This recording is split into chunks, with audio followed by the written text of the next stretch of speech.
Assim, então vocês pensem, mente agitada? Ok, então eu vou botar tênis e vou caminhar uma distância grande, de preferência com esforço.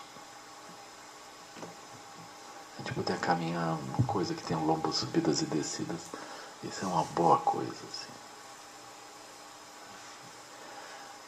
Ao final, a gente pode deitar e botar um relaxamento conduzido. Ou seja, alguém conduz o relaxamento para nós, a gente põe uma musiquinha, já com uma descrição daquela você está no espaço básico, flutuando numa nuvem, em meio, uma coisa assim. Aí você vê, tem um vento benigno, né? Uma coisa assim, né? Aí você está vendo, aí você, oh, que maravilha, que coisa boa.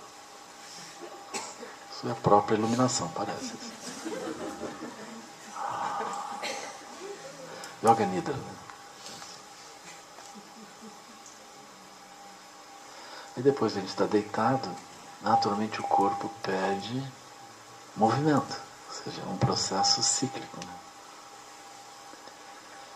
Aí vocês façam uma ou outra postura. Vocês relaxaram, agora vocês fazem uma ou outra postura das 108 posturas da yoga. Façam como sentirem que devem fazer. Aí com o tempo, o fato de vocês terem feito aquela postura vai puxar o corpo de vocês para fazer aquela postura de novo. O corpo, ele também tem essa estrutura kármica. Né? A gente estimula, depois ele pede de novo. Aí nós começamos aí. Com o tempo, vocês vão começar a fazer várias posturas. Aí daqui a pouco vocês descobrem que, estando barrigudos, aquilo não anda direito. Então vocês começam a cuidar da alimentação também. Vocês comem e bebem. Aí a vida de vocês começa a se arrumar a esse nível. Né? Então vocês precisam manter essa continuidade. Passa um tempo, vocês estão fazendo várias posturas, até que de repente vocês estão nessa postura aqui. Então vocês imaginem, aquela turma de jovens da escola, agora, depois de fazer várias posturas, depois de caminhar de várias coisas, agora eles sentam. Como em cada uma daquelas posturas eles respiram e mantêm um nível de atenção, agora eles respiram e mantêm um nível de atenção em Padmasana. Estão quase iluminados. Dali para Shamatha é um passo. Então, Shamatha é quando esse processo, que agora por enquanto é físico, ele vai introduzir uma contemplação interna da mente. Aí nós combinamos o fator do corpo com o fator da energia e a seguir o fator da mente. É assim. Então, paulatinamente, nós podemos ir chegando para essa possibilidade. No início a gente não tem flexibilidade, não tem nada. Mas não precisa mesmo, a gente está caminhando. Para relaxar também, não precisa grande elasticidade, flexibilidade para relaxar. Né? Quando a gente senta, aí nós começamos a alongar aqui, alongar ali, vamos ganhando, através dos vários exercícios, vamos ganhando essa facilidade. Aí a gente vai indo. Aí lá pela nós estamos sentados. Quando nós começamos a sentar, a gente deve sentar por períodos curtos. Então, de modo geral, qualquer pessoa que começa a sentar, consegue sentar por 10 minutos. Quem consegue sentar por 10 minutos, consegue sentar por 15. Aí se a pessoa consegue sentar 15 minutos numa posição, ela vai descobrir que se ela trocar de posição, ela consegue ficar mais 15 na outra posição. E aí começa. A gente descobre que a gente consegue ir trocando de posições, ficar bem mais tempo, consegue ficar 1 hora de meditação. Aí com o tempo a gente consegue ficar muitas horas de meditação. Aí os retiros começam a fazer sentido. A pessoa medita e ela vê que coisas acontecem, estabilidades acontecem, mas agora está na hora de levantar e sair correndo para algum outro lugar. Então não dá.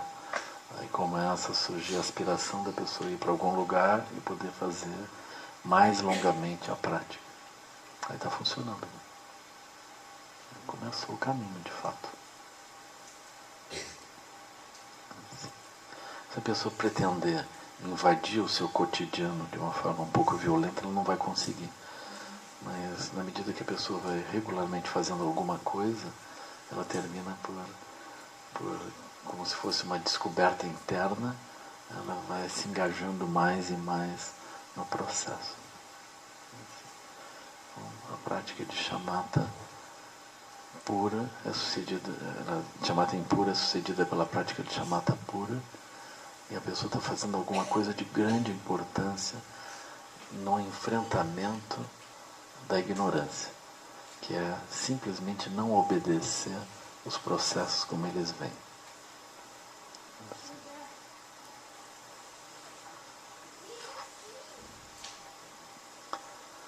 Então, dentro desse movimento, agora nós precisaríamos fazer a prática de purificação. E vou explicar por quê. Nós estamos praticando meditação, mas nós estamos cheios de demônios em outras regiões. Eu, quando olho aqui, vejo muitos. Estou brincando. Mas, ou seja, nós estamos cheios de demônios. Essa é a linguagem tibetana, assim, uma linguagem maravilhosa. O que são esses demônios? Eles são estruturas kármicas que respondem direto. Não basta eu amortecer a resposta. Eu preciso agora olhar esses demônios e resolver e transformar a condição deles. Num sentido sutil, o que eu estaria fazendo é assim: eu estou me deslocando de uma região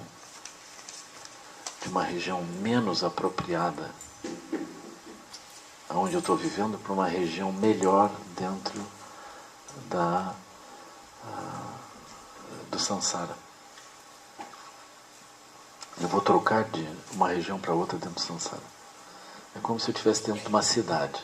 Tem regiões mais agitadas e regiões melhores dentro de uma cidade. Eu vou trocar essa paisagem. Só que eu não expliquei ainda bem esse conteúdo de paisagem, o que isso vem a ser. Então nós podemos fazer isso de modo lúdico, sem que a gente tenha necessidade de estudar coisas complicadas por enquanto. Nós fazemos coisas lúdicas por dentro da nossa própria prática. Então aqui é um exercício. O Buda, quando propôs isso, ele não explicou propriamente nada muito complicado. Ele apenas propôs essa meditação.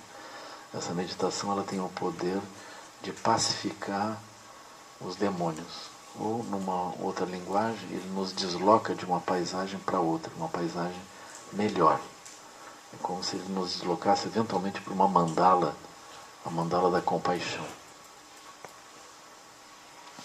O que seria isso? Aonde que os demônios estão estruturados? Os demônios surgem e estão estruturados especialmente nas nossas relações. Então agora a gente precisaria olhar, fazer uma listagem das relações mais significativas que a gente tem. Ou se a gente não pensar por esse critério de ser mais significativo ou não, vocês podem entrar através do critério de frequência que vocês encontram pessoas ou encontram circunstâncias. Então agora nós geramos um nível de estabilidade com shamatha impura e shamatha pura.